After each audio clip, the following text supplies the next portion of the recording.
વિદ્યા, મેં તને બી આઈસ્ક્રીમ ખવડાવ્યો ને પરાગની હાથે. હવે 10 મિનિટ એની જોડે મેં ઉભો છું, વાત કરતો છું, આવું છું થોડી વારમાં. યાર ફોન મૂક નહીં. વિદ્યા બી છે ને યાર.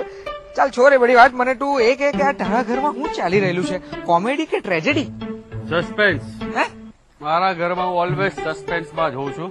ખબર જ નથી હોતી આફત ક્યારે કઈ દિશામાંથી ત્રાટકશે. એટલે તારો સસરો આફત છે કે શરાફત છે? કહું ને સસ્પેન્સમાં જ હોઉં છું યાર. મારો શ્વાસ તો ઓલવેઝ આમ ઉભો જ હોય છે. હા તો તારા એ ઉભા શ્વાસને બહાર ને એટલે કાયમ માટે બેહી પર હેઠું.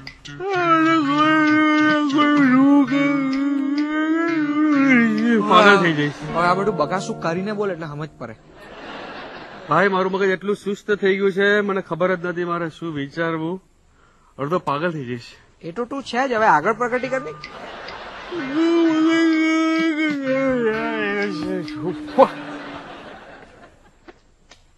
બા અડબ્બા મુલાઈ જા હોશિયાર, पराग परी की सवारी आ रही है.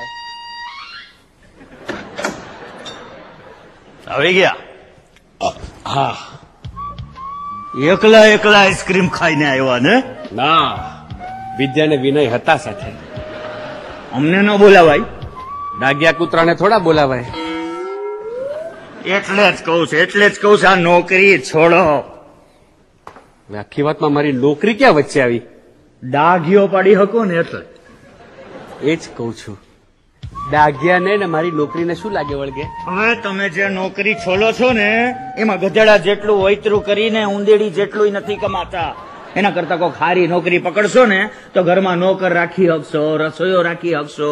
એટલે નોકરી છોલીને જયારે ઘર ભેગા થાવ ને તો તમને ગરમા ગરમ નાસ્તો અહીં મળે. નોકર રાખીશ તો ઘરનું બધું કામ કરશે, રસોઈયો રાખીશ તો એ રસોઈ કરશે. તો તમારી દીકરી શું કરશે? તમારામાં તો અક્કલનો છાંટોય નથી. અરે મારી છોકરી કઈ તમારી ધોબણ અને રસોઈણ નથી હો, તમારી પત્ની છે. હું પણ તમને એ જ કઉ છું. તમે તમારી છોકરીને ઓલરેડી વળાવી લીધી છે, હવે મારી પત્ની છે. કયો છો પણ સમજતા નથી. અરે તમે તો ઓલા બોસ નું જિંદગી ભર વૈતરું કરે રાખવાના અને મારી છોકરી તમારું વૈતરું કરે રાખશે. અરે રે મારી છોકરીની તે કઈ જિંદગી છે?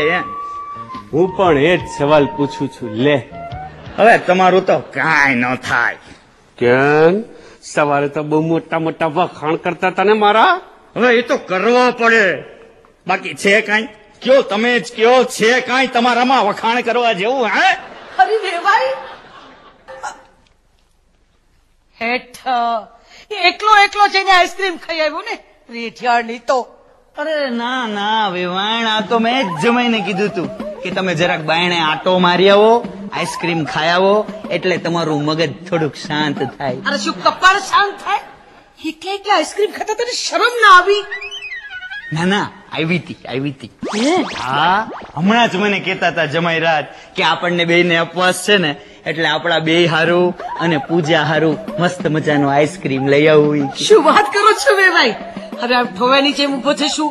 જા જઈને અસલ મજાનો આઈસ્ક્રીમ લઈ આવ. અને જો પાછું કરકસર ન કરતો, અમારે બેયને ઉપવાસ છે.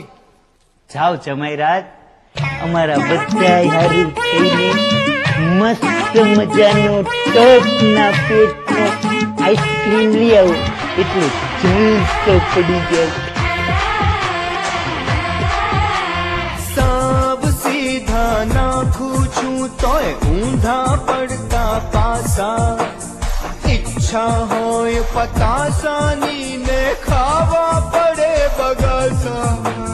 પગમાં પંચર પડી ગયું ને મેરેથોનમાં દોડું ખલાસ. પતિ પત્ની ને પતિ પત્ની ને